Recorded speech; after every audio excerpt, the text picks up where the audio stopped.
begitu ya ketika kita berbicara berkaitan dengan industri dari pengolahan ikan sendiri begitu. Seperti apa kondisinya saat ini dan apa yang bisa dikembangkan lebih lanjut, Pak Budi? Ya, terima kasih Mbak. Jadi melanjutkan tadi yang disampaikan Pak Dirjen. Jadi kalau untuk program makan bergizi, kalau menurut kami adalah salah satu diantaranya memang betul adalah ikan kaleng. Karena apa, ikan kaleng itu bisa disebarkan kemana saja ya dengan gampang gitu. Tetapi untuk produk olahan perikanan tidak begitu saja ya, tidak hanya ikan kaleng saja yang memungkinkan.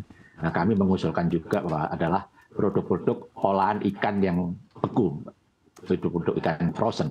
Nah, tapi karena keterbatasan anggaran, maka tidak semua produk-produk olahan ikan frozen tentunya bisa masuk dalam program ini. Nah, produk-produk ikan frozen ini kita bedakan dari ikan budidaya maupun ikan tangkap. Contohnya ikan hasil budidaya yang mungkin harganya bisa masuk itu mungkin ikan olahan dari patin, dari lele dan beberapa yang lainnya. Kemudian mungkin dari ikan tangkapan adalah ikan kembung, gitu ya, ikan tongkol dan lain sebagainya, itu harganya cukup murah.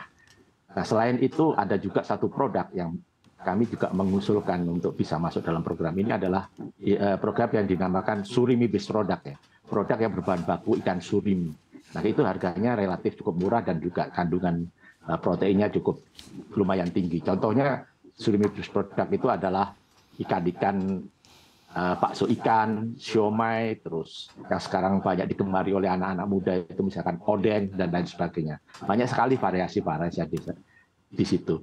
Nah, permasalahannya adalah untuk yang produk ikan frozen ini, permasalahannya adalah di rantai dingin, di mana dalam pendistribusian dari pengolah ikan yang sudah frozen itu sampai ke tangan konsumen akhir harus dalam kondisi beku.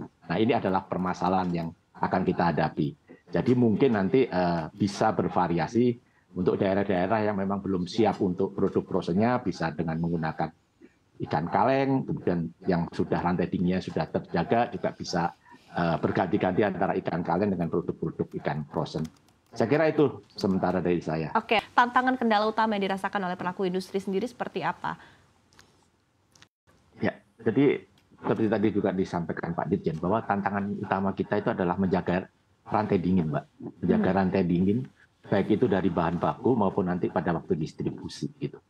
Karena apa? Karena kalau kita bicara tentang gizi, maka rantai dingin itu betul-betul harus terjaga, baik itu dari selama penangkapan atau pemanenan kalau itu budidaya, terjaga rantai dinginnya sampai terkirim pada pabrik-pabrik pembekuan, kemudian setelah diolah itu pun juga harus didistribusikan dengan terjaga terus di suhu di bawah 0. Jadi itu sebenarnya kendala utama. Nah, permasalahannya kenapa ya? Ada beberapa daerah, Mbak ketahui ya, listrik susah gitu seperti itu. Nggak ada listrik dan sebagainya, terutama di sektor hulu. Nah, ini yang harus kami harap pemerintah bisa lebih memperbanyak ya ketersediaan listrik, ketersediaan cold storage di daerah-daerah terpencil. Ya, itu yang lebih bisa membantu kami agar kami nanti menerima bahan baku itu dalam kondisi yang masih prima, masih bagus, masih bergizi tinggi. Nah, kemudian kami bisa segera mengolah dan membekukannya. Baik. Sehingga gizinya tetap terjaga. Begitu. Baik, misalnya Pak Dirjen, Pak Budi juga sangat paham begitu seperti apa dari sisi diversifikasi produk begitu untuk produk olahan ikan sendiri, kemudian juga dari sisi demand masyarakat begitu ya, sejauh ini trennya seperti apa? Mungkin bisa digambarkan juga Pak Budi. Ya, kalau tren yang berkaitan dengan program makan bergizi, Mbak. Tadi sudah sampaikan beberapa kali oleh Pak Dirjen, bahwa masyarakat kita, terutama anak-anak ini nggak terbiasa makan ikan. Ini menjadi kendala yang cukup pelik juga ya. Oleh karena itu memang harus dikenalkan dengan produk-produk yang olahan ikan mungkin yang misalkan tidak terlalu berbau ikan seperti itu ya. Jadi sudah diolah terlebih dahulu, misalkan dengan seperti tadi saya katakan dengan nugget ikan, odeng dan sebagainya. Itu kendala yang memang kita harus hadapi. Tapi saya yakin ya selama ini karena memang seperti konsumsi produk-produk olahan ikan dari waktu ke waktu meningkat sangat tajam ya, terutama yang surimi based product itu meningkat sangat tajam di dalam negeri, sehingga pelan-pelan masyarakat Indonesia menjadi lebih mengenal tentang olahan ikan. Sehingga nanti kalau sudah dengan ada program makan bergizi, kita kenalkan dengan menu-menu yang sesuai dengan selera anak-anak, nah, saya cukup yakin nanti masyarakat Indonesia bisa menjadi penggemar makan ikan yang baik. Saya kira itu, Mbak.